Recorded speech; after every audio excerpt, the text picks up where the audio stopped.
Hey guys, good afternoon and welcome to Throwback Thursday. And I decided to start a series on Throwback Thursday of some older albums. I've done a few music reviews, but those are of newer albums, and I really want to get into a lot of older stuff that I'm really into. And they're not all going to be commercially successful albums, they're not all going to be critically acclaimed albums.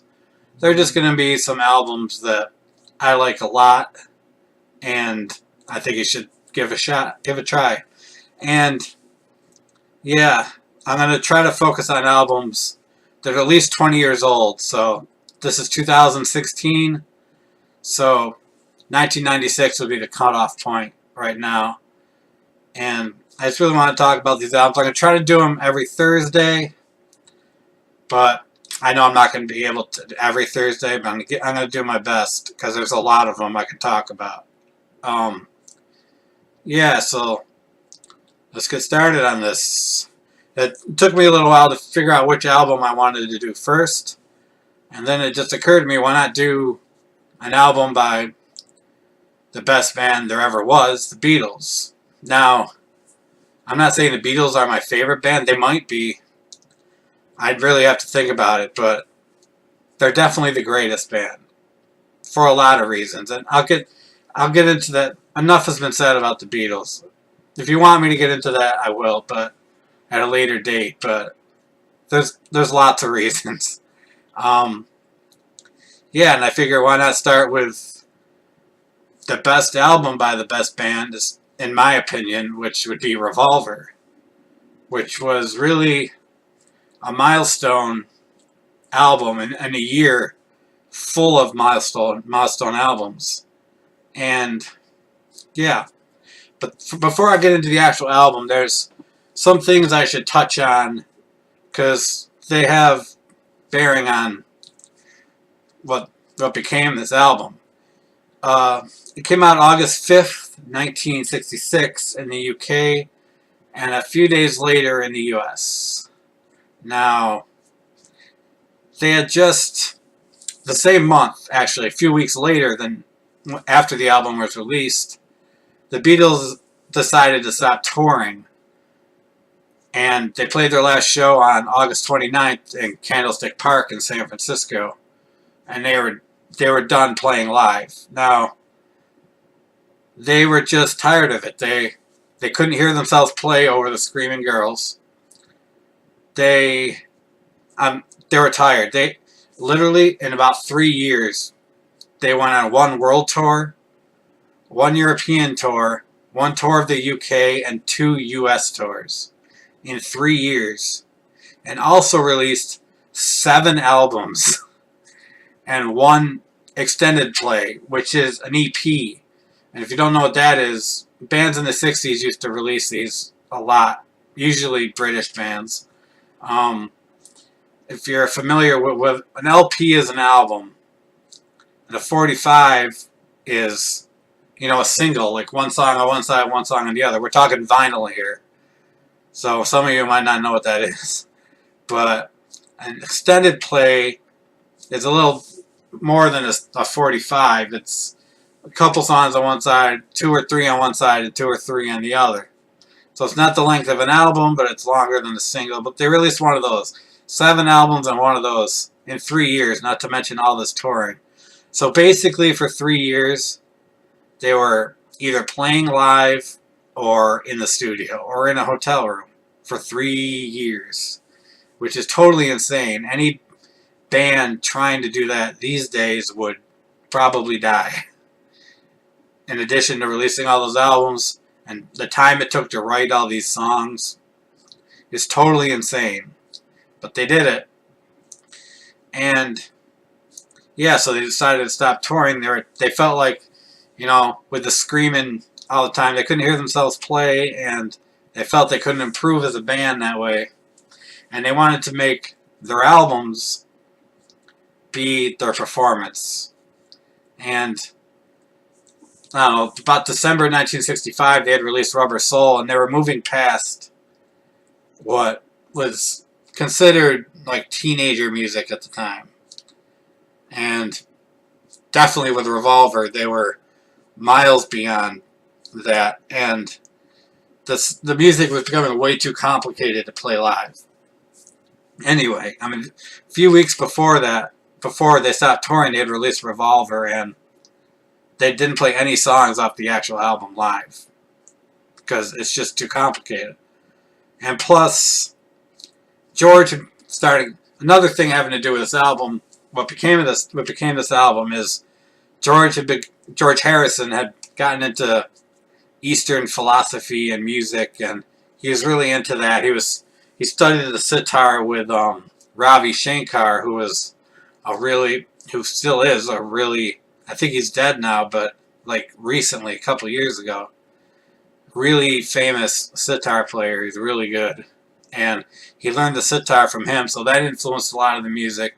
He had used the sitar on Norwegian Wood on Rubber Soul, and some of the soundtrack music for the movie Help, and he started using it heavily on Revolver.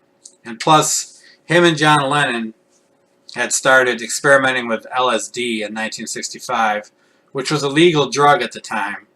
There's a pretty famous story about George and John going to a party and somebody slipping LSD into their drinks, and they had their first trips and stuff. But yeah, they wanted the other band members to try it. They wore down Ringo. He ended up trying it, and took a while longer for Paul. And if you listen to Revolver, you can tell George and John are just not on the same level that Paul is at this point. They're on totally different levels of music.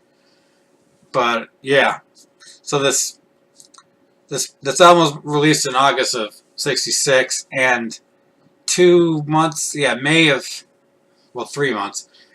'66, they released a single in the UK, and in June they released it in the US of Paperback Writer and Rain, and it was a big, huge hit, like everything they ever released. And these were both recorded for Revolver, but they decided to release these two as a single because back then a lot of bands, especially British bands, didn't like the idea of putting the same songs that are on the singles on the albums. They saw it as kind of a rip-off to the fans. So they would release different songs on singles that weren't on the albums, and that's what they did. And Paperback Writer, it's a really good song. It's a really cool riff. It's a harder song for them. And yeah, the only song from all the Revolver sessions that was ever played live was Paperback Writer, because everything else was too out there, really. And really good song. The other side was Rain, which is actually pretty important song due to the slowing down of the music, like purposely slowing down the tape, stuff like the lyrics played backwards at the end of it. I believe that's the first time anyone's ever done that. And yeah, it kind of foreshadowed what was to come for the Beatles, which was a lot of experimental music. And so, let's get into the album itself, which has a great cover. I'm going to try to show you, if I can, the covers of these albums. I don't know how to put, some people do reviews and they have like a picture of the album in the corner. I still haven't figured out how to do that. If you know how to do that, please tell me. It's like, it would probably be like right here, where Christopher Lee Dracula is.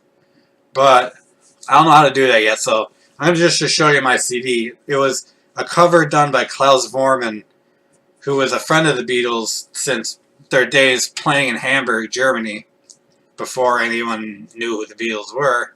And it's a really great cover. I'll try to show you as good as I can. Put it up there. Yeah, it's really awesome. Just the artwork on it is... Man, they really put a lot of effort in the album covers back then. I wish they still did that today. It's so great. But yeah, let's get into the music itself.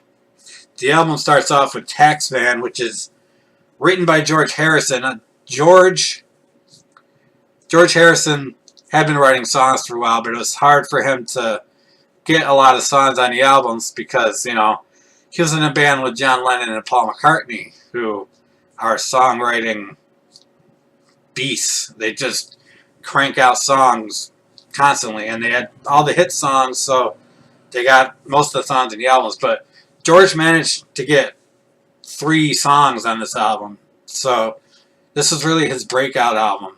And Taxman is the first one. It was, you know, a shot at the insane tax rates in the UK, especially for the rich.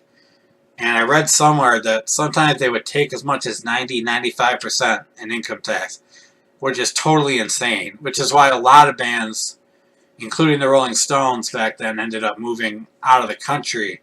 I think the Stones went to France to record some albums because it was just too much money. They had no money. And it's a great song, great guitar riff, and the bass is insane.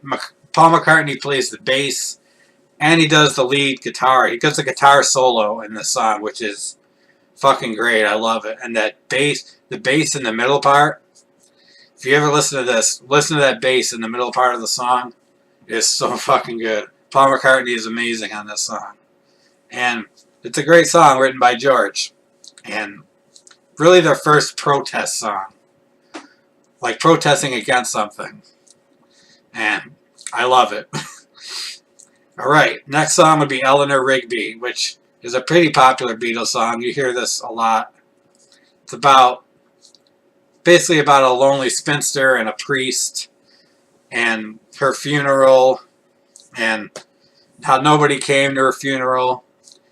And the striking thing about this song is they used a string octet in this, which is, you know, 8 string players playing.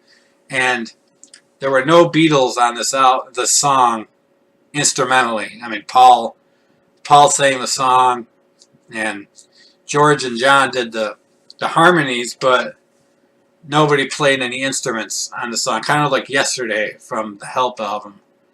And it's really bleak, and it's really just a band like the Beatles, who are so popular with teenagers at the time, opening up an album with, you know, Taxman and Eleanor Rigby is 2 pretty bleak songs. It's just showing you how much things were changing in 1966. And the Beatles just were doing what they wanted to do. And, you know, it worked because they're the Beatles. And Eleanor Rigby is a great song. It's depressing, but man, so good. I'm Only Sleeping is the 3rd song.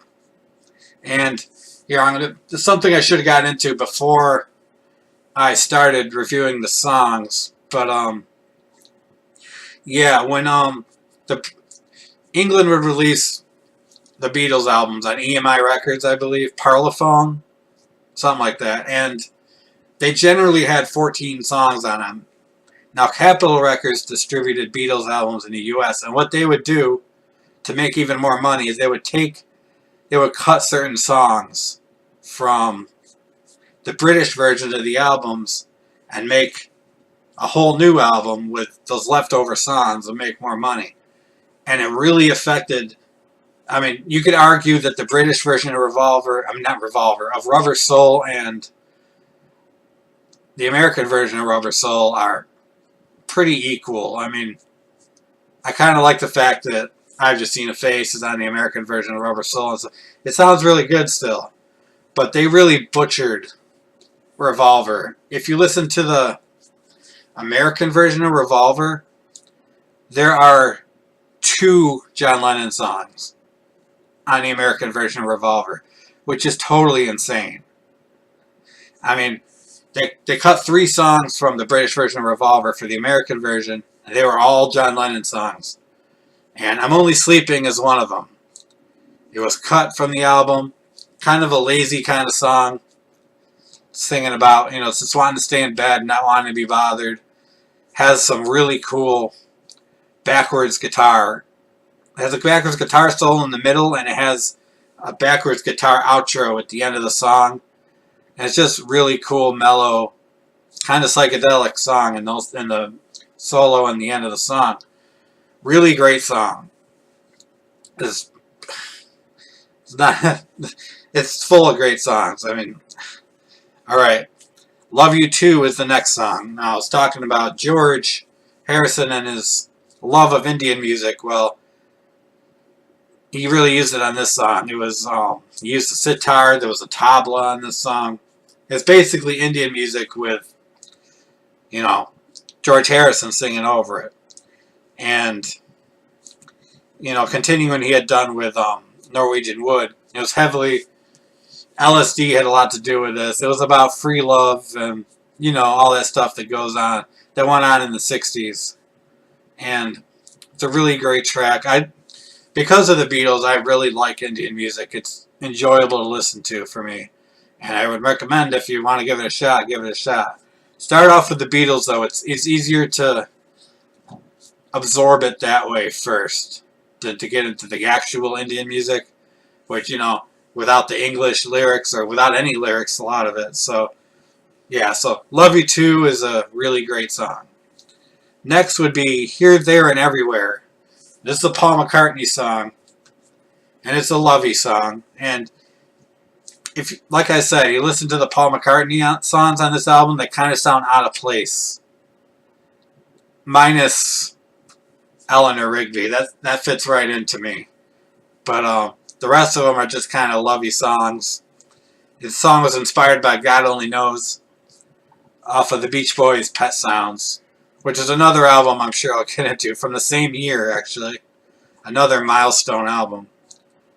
And I like the song. It's not one of my favorites. It's like a sweet little song about, wanting her here, there, and everywhere. What else can you say about the song? It's a love song. Alright, Yellow Submarine. Everyone knows this song. Pretty much. It's a song written by Paul. Just a silly song he thought of while he was in and out of sleep. They gave it to Ringo to sing because it's silly, and Ringo had limited vocal range, so they gave it to him.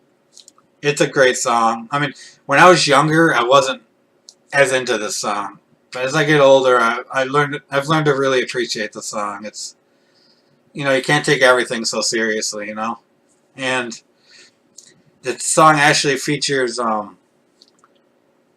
Ringo Starr, obviously, and Brian Jones and Mick Jagger did things in the song, mainly harmony vocals, I think, and making weird sounds with different instruments. And I believe Donovan was in this song too. I'm not totally positive, but I'm pretty sure those three were all in this song. Like I think Donovan actually did some background vocals too. It's a good song. It's got a good catchy chorus. You'll never forget that chorus. We all live in a yellow submarine, whatever that means. But it was great. I loved it. All right, another song, another Lennon song. This one they actually kept on the American version.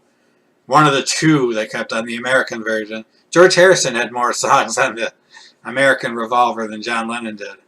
But She Said, She Said. Great song. I'll give you a little background about this song. It says, she said, I know what it's like to be dead. And John Lennon got that from, him and George went to a party in Hollywood, somewhere around there, and I believe Dave Crosby and Peter Fonda, the actor, are both there. I don't know if you know who Peter Fonda is. You should watch Easy Rider, movie from the 60s, if you don't know who he is. Great movie. And Peter Fonda, they were all tripping on acid. And Peter Fonda told John, I know what it's like to be dead, because apparently he had died as a child on the operating table. And he had obviously survived. They restarted his heart. But he just kept saying, he was tripping and saying, I know what it's like to be dead. And that's where the song came from. He changed it to She Said so it wouldn't be as obvious. I'm sure if Peter Fonda listened to the song, he would figure it out anyway. But he changed it to She Said instead of He Said. But it's a really, really great song. Some great guitar riffs in this song. Paul McCartney's not in this song. George Harrison actually plays the bass and the guitar. I read somewhere that John and Paul actually had an argument. Big surprise. And Paul didn't end up playing on the song. But great Great song. George also did harmony vocals on it. One of my favorite songs off the album. I think it might be my second favorite off the album. I have to think about it, but yeah. So, good story behind that song. Good Day Sunshine. Another out of place Paul song on the album. Not to say that it's a bad song. It just seems really out of place on an album like this. Very vaudevillian feel. Happy song. I really do like the piano in this song. He said he was inspired a lot by the Love and Spoonful, which was another band from the 60s. Not really on the Beatles level, but they had some good stuff. And they should be flattered that someone like Paul McCartney was inspired by them to write a song. But yeah, a good song. I'll give it that. Alright. And Your Bird Can Sing. The second of the 3 Lennon songs that were cut from the American version of Revolver. These songs were eventually put on an album called Yesterday and Today. In America, you might know it as the Butchered Baby albums. They had the Butchered Babies on the cover. Well, dolls. And they had to change it. But that album was mostly cut tracks from Rubber Soul, Revolver, and I believe they threw in Day Tripper and We Can Work It Out. But yeah, I really love And Your Bird Can Sing. It's basically a shot at somebody saying, you may have everything, you may think you have everything you want, but you don't have me and you won't have me. Lennon was definitely good at some biting lyrics sometimes, and I love it. And the guitar riff in that is so tricky. I mean, as a guitar player, I still haven't mastered the riff on that song, the descending riff. It's crazy. Good, it's basically like a 2-minute song. It's so damn good. I love it. This might actually be my second favorite on the album. Probably be 2 is that, and then 3 would be She Said, She Said. All the Lennon ones, basically. And I will get to my favorite on the album. All right. And also with Andy Bird Can Sing, Frank Sinatra had said something regarding the Beatles, and I read, I don't know if it's true or not, I read that that John wrote this as like a shot to Frank Sinatra. I don't know if that's true or not. It seems kind of iffy to me, but it's possible. Okay, For No One, my favorite Paul McCartney song on this album, I think. I love Eleanor Rigby, but something about For No One that I love. He's usually writing all the happy love songs, and this is a love song too, but it's more of a sad, forlorn love song. It's about him and his relationship with Jane Asher, who was a British actress. Her brother was actually Peter Asher, who was in the band Peter and Gordon in the 60s, who they had a song called World Without Love that Lennon and McCartney actually wrote for them. But yeah, he was dating Jane Asher, and they weren't having such a good, they weren't doing good at the time, and he wrote this song for her, and it's a really nice song, and the French horn solo in the middle is so great. The production on it, I gotta give props to George Martin, who is probably the greatest producer who ever lived.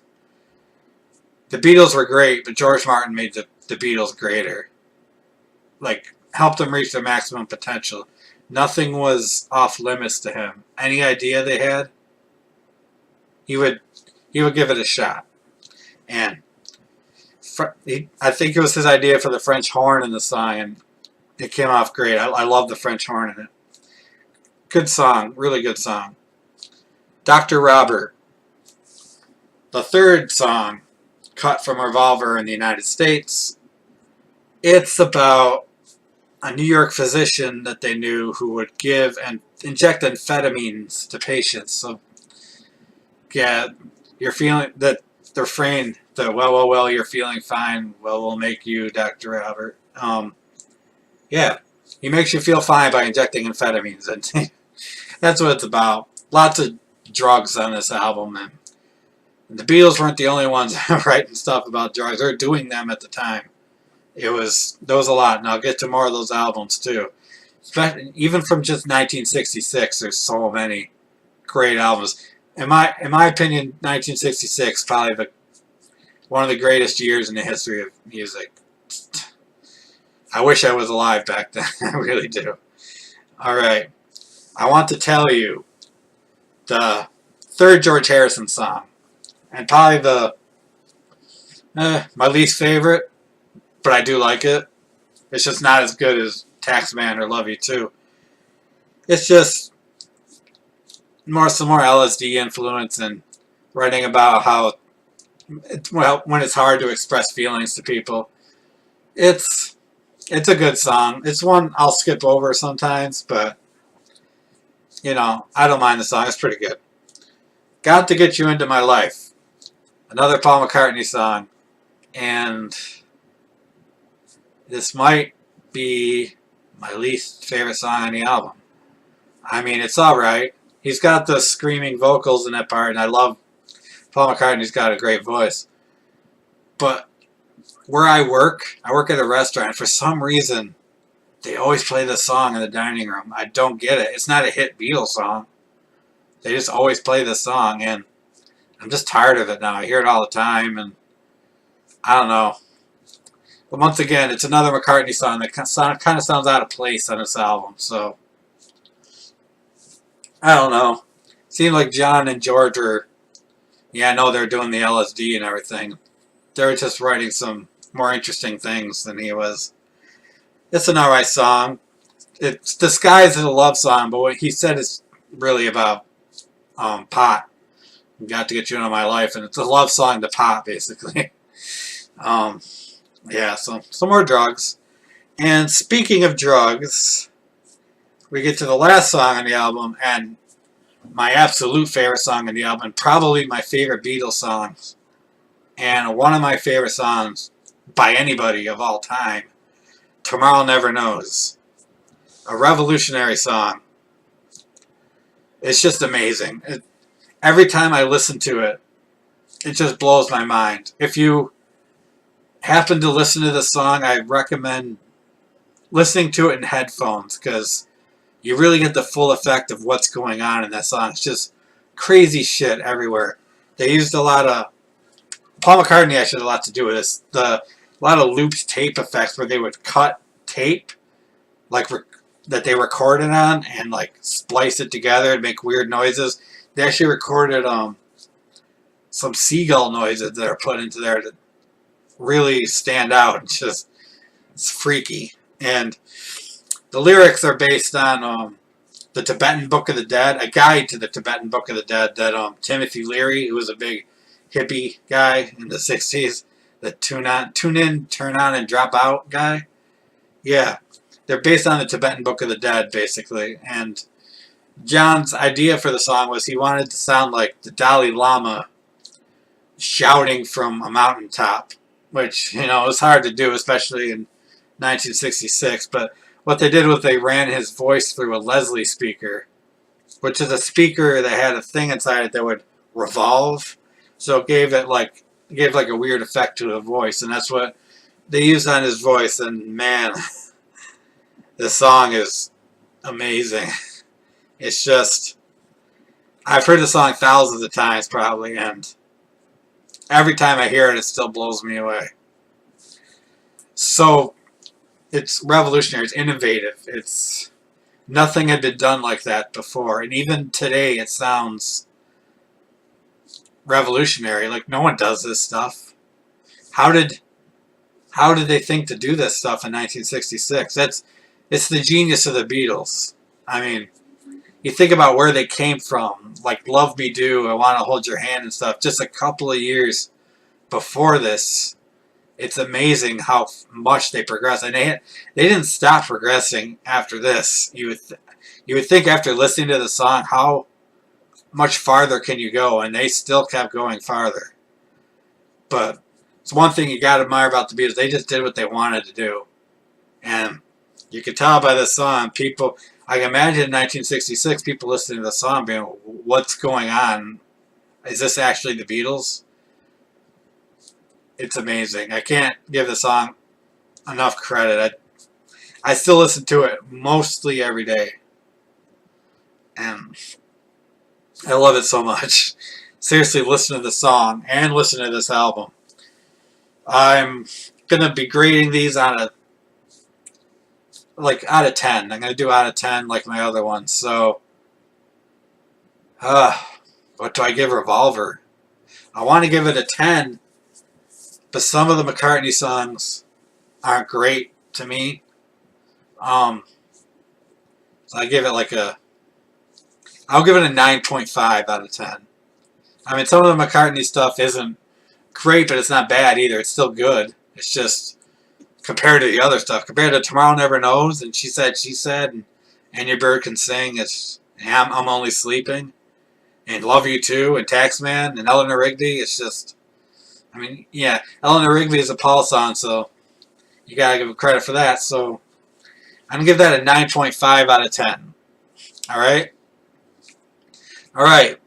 I hope you enjoyed that. My first episode of Throwback Thursday, throwing back all the way to 1966. I hope you enjoyed it. And if you're interested, check out this album. I know a lot of you have probably heard this. It's the Beatles. And if you're really serious about music, you've probably heard this album. If not, check out this album. It'll blow your mind. It's amazing. They just kept cranking out albums, cranking them out, and they're all good. And then they just kept getting better. And I don't know. What can I say about the Beatles hasn't been said, really. Alright, yeah, 9.5 out of 10. Amazing album. I'm going to try to be back again to do this next week. Not sure what I'm doing next week. But I'll figure it out by then. There's a lot of albums to choose from, believe me. Yeah, thanks for watching, and be sure to subscribe if you want to see more of these. I do some other stuff too. Give me a like if you want, and have a great day, and listen to Revolver. Do it. Stop what you're doing and go listen to it now. See ya.